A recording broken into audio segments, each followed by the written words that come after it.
So, how's everybody doing today in the world? I was asked to do a video pertaining to my foster care experience. I would say it's been a good experience all around. Um, I'm going to speak in general, not to in any specific placement I've had or any specific issues I've had per se. But I was originally licensed, initially licensed in Madison County in Huntsville, Alabama. And that was one of the best MAP classes that I attended. It was in person before COVID, of course. It was about 15 years ago. Wow, long time. And I met some wonderful couples and single parents in that MAP class at DHR, and it was not enlightening.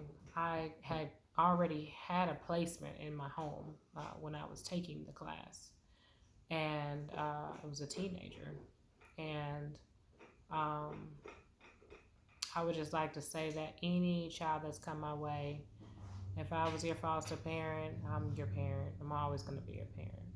I'm always going to share that love with you, and I think anyone that's ever come into my doors would say the same. Um, but yeah, the MAP class was 10 weeks, and then you got licensed and everything. You had home visits, things like that. I will say that every state is different. I went from being licensed in uh, Madison County, Alabama, to being licensed in North Carolina, and I was licensed through the Falcon Agency in North Carolina, which is a wonderful agency as well. And I've had some placements with both, and just been an overall heavenly rewarding situation. And I would have to say that whether you have individual children in your home or sibling pairs, it's still very a wonderful thing to deal with. And this is my son, Keyshawn, singing in the back of my video. And but anyway, yeah, I was asked to just kind of tell a little bit of my story, and I'm gonna do that. So, um, first off, I'd like to say that I did I want to say it was about 10 weeks or so of individual classes in North Carolina for licensing. And then I also went to classes in Tennessee to become licensed in Tennessee. And the classes were about maybe 6 or 7 weeks and total, and they were virtual. So I've had like every different, I don't know if that's ever different, but each state is different. And then of course with COVID, things have happened differently. So, but it's still I don't mind it, and I like it regardless. I'd get licensed in 50 states if I could. And my overall goal is to eventually, of course, adopt. I want to adopt some children. I will foster to adopt, and yeah, I just have a big heart to help anybody. But in my experience, some of the best times were meeting the new children, regardless of what they were coming from, whatever might be abuse or different things they may have been endured, or whatever issues they may have had. Um, Being able to give them a safe home and a safe haven, and just a place and a person to reach out to and talk to and feel love from was the biggest joy of being a foster parent to me.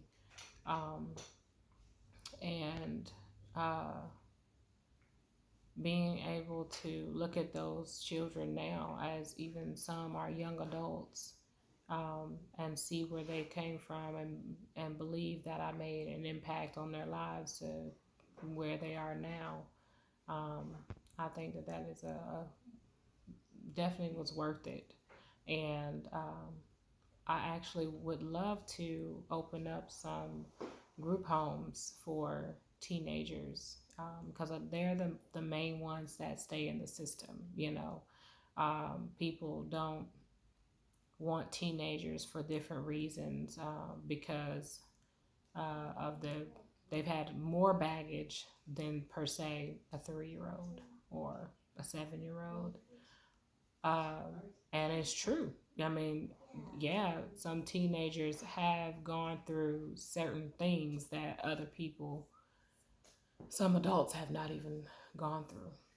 And I feel like uh, a lot of adults that do take in children from the system, um, they're just either not cut out or just don't want to deal with the issues that teenagers bring that are in the system, because a lot of them are like in that transition. They're adolescents. They still are children, but they want to be adults, and so they have a lot of mouth. They have a lot of attitude. Some of them run away. Some of them do drugs. Some of them do a lot of different things. And when you assume the responsibility as a parent for these teens that have, raised themselves sometimes, or had to parent other children in their home, who have been abused multiple times, and who have turned to substance abuse only because they didn't know where else to turn. Like, they have reasons. And at the end of the day, it's not their fault in any way, shape, or form, even though a lot of them have been uh, formed to believe that it's their fault. Um, and to take those kind of children in as your own, assuming those responsibilities of dealing with the issues that they come with, it is a lot. But I do encourage anyone out there that does want to have foster children in your home. Um, I wouldn't say a specific age to take or not take. I would say that, like I said, I want to develop some group homes where I can take multiple teens and give them a new life, a new perspective, um, some growth tips, some encouragement, some love, showing them how they can evolve into, accomplished young adults and move on with their life. And they don't have to be, um, they don't have to be like labeled how they have been. They don't have to feel unworthy or worthless. Give them a certain sense of purpose in the world. And I want to do that. I hope that one day God will allow me to accomplish that. I will say that when you do have regular or children under the age of, maybe 12, um, it can go either way. Sometimes it can be really rough. Sometimes they can be very understanding, but a lot of times they may hold a lot of things in, and if you don't take the time to speak with them, then they could very well lash out like any teen or even a little smaller child. I will also say that if you do take babies in, I've had all different ages in my home. Um, I fell in love with this one little 6-month-old baby I had, and I was always love him. Um, but the purpose for foster parenting is reunification with the families and the birth parents or kinship care. And so sometimes you do get attached to foster children, and you do have to return them back home. But I will encourage you that even if you have to do that, it's worth it. even for that small amount of time, you may have been able to help save that baby or child or adolescent's life. And so I say that to say that if you do get babies, the attachment, I think, is stronger initially, because they do depend on you right away, like for every single thing, diapers, food, whatever. A child may just sit in their room for a while until you encourage them to come out of it, and play and stuff like that. But a baby, they don't have a choice. They need you every second, hand and foot. And so you kind of can get a little more attached, especially if you maybe are a foster parent who never had a child and always wanted a baby, and then you get one, and then you have to give it up to the back to the family, which is what the goal is usually. But if that doesn't happen and you end up adopting, then yes, that's a wonderful way to adopt, to foster first, see what you're dealing with, and then adopt. But if you do have to reunify the child with the birth parent, it will be a little more difficult. And then, at any rate, any placement that you have invested time and energy into can be very difficult to let go of whenever that time comes.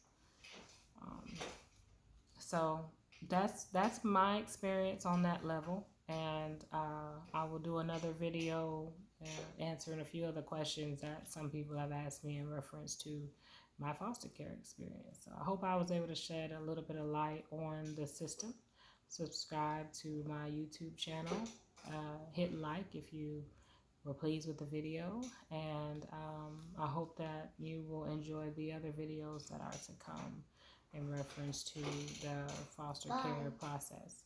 So you take care, and if you have any questions, if you want me to do any other videos, if you have any other specific questions that you want me to answer, feel free to put the comments down below in the chat, in the comment section. And again, subscribe to my YouTube channel, and I will be talking about a couple of other different experiences that I've had. I've been asked to do a couple of different videos, and I'll try to get them done as soon as I can. All right, well, y'all take care and have a blessed one, and I'll talk to you later. Bye.